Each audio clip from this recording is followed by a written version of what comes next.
आज हम पढ़ने जा रहे हैं पार्ट 8 भाषा। तो भाषा के बारे में हम इस पार्ट में पढ़ेंगे बच्चों। आज देखिए, पढ़िए और समझिए। ये नीना की गुड़िया है। गुड़िया का नाम ट्रेसी है। नीना ट्रेसी से बहुत प्यार करती है। नीना ट्रेसी को नए नए कपड़े पहनाती है। नीना को ट्रेसी की आंखें झपकाना पसंद है। तो आपने अतिरिक्त वाक्य पढ़े हैं, अब नए नए वाक्यों को पढ़िए। यह नीना की गुड़िया है, इसका नाम ट्रेसी है। इसे नीना बहुत प्यार करती है। वह इसे नए नए कपड़े पहनाती है। उसे ट्रेसी का आंखें झपकाना पसंद है। पहले लिखे वाक्यों में नीना ट्रेसी आदि शब्दों का बार बार प्रयोग कुछ अटपटा लग रहा है।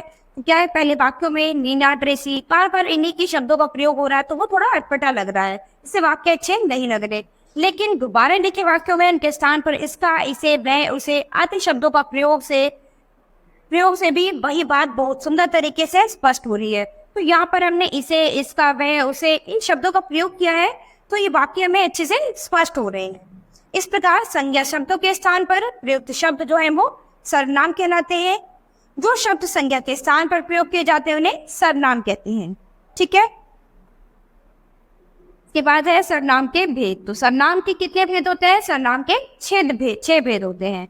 सबसे पहला पुरुषवाचक सर्वनाम, दूसरा निश्चयवाचक सर्वनाम, तीसरा अनिश्चयवाचक सर्वनाम, चौथा संबंधवाचक सर्वनाम, पांचवा प्रश्नवाचक सर्वनाम और छठा निजवाचक सर्वनाम।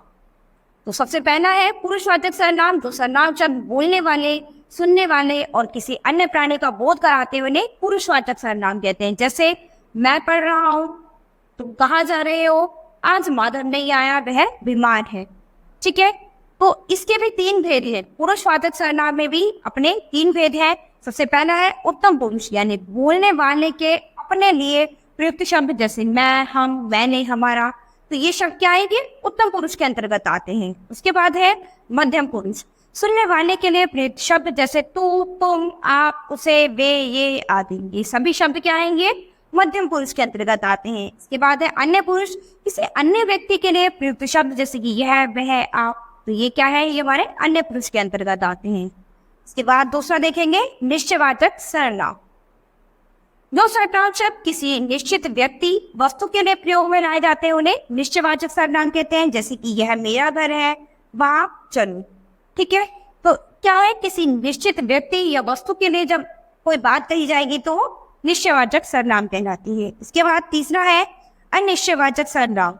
जिन सर्वनाम शब्दों से किसी निश्चित व्यक्ति, वस्तु के विषय में पता ना चले वे अनिश्चयवाचक सर्वनाम कहलाते हैं। तो जब हमें किसी निश्चित व्यक्ति, वस्तु, किसी के बारे में निश्चित ना पता हो तो वो हमारे अनिश्चयवाचक सर्वनाम कहलाएंगे। जैसे कि दरवाजे पर कोई है, तो कौन है ये नहीं पता।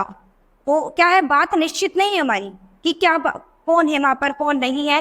तो हमने इसीलिए बोला कि दरवाजे पर कोई है, कोई तो है।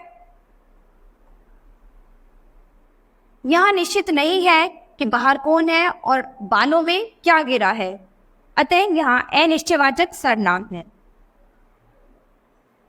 बालों में कुछ गिर गया है, तो ये बच्चा बता रहा है कि बालों में कुछ गिर गया है, तो निश्चित नहीं है कि क्या गिर गया है, तो इसीलिए यहाँ पर सब क्या है? अनिश्चयवाचक सर्वनाम।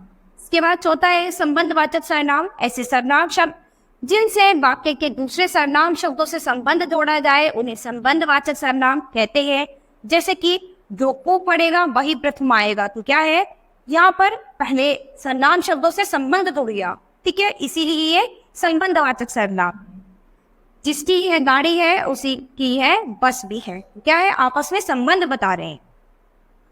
इसके बाद पांचवा है प्रश्नवाचक सर्वनाम। जिन शब्दों से प्रश्न पूछा जाता है उन्हें प्रश्नवाचक सर्वनाम कहते हैं। जैसे कि क्या हो रहा है, तो यहाँ पर क्या है? यहाँ पर प्रश्न किया जा रहा है, क्या हो रहा है, तो इससे हमें पता चल रहा है कि ये प्रश्नवाचक सर्वनाम है। किताबें किसने पढ़ी, तो यहाँ पर भी क्या हो रहा है? प्रश्न हो रहा है, जिससे हमें पता चलता है कि प्रश्नवाचक सर्वनाम है। इसके बाद छठा है निजवाचक सर्वनाम।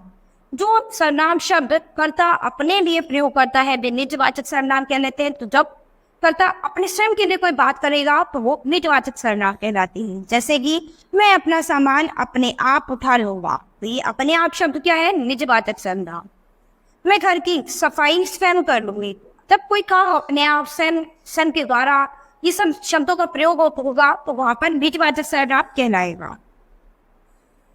तो बच्चों, यहाँ पर इस पार्ट में हमने सर्वनाम के बारे में पढ़ा, यानी संज्ञा के स्थान पर जो शब्द प्रयोग किए जाते हैं वो सर्वनाम कहलाते हैं। सर्वनाम के 6 भेद हैं जिनके बारे में डिटेल में हमने इस पार्ट में पढ़ लिया है। बच्चों, आप ऐसे ही बहुत सारे शब्द जो इन संज्ञा के भेद के अंतर्गत आते हैं ऐसे लिखेंगे और इन भेद को अच्छे से याद करेंगे, इनके बारे में पढ़ेंगे। ठीक है, तो आपको अभ्यास में यही करना है आज। अब ये हमारी क्लास आज यही खत्म होती है। बच्चों, अब अपनी नई क्लास में मिलेंगे अपने नए पार्ट के साथ। धन्यवाद।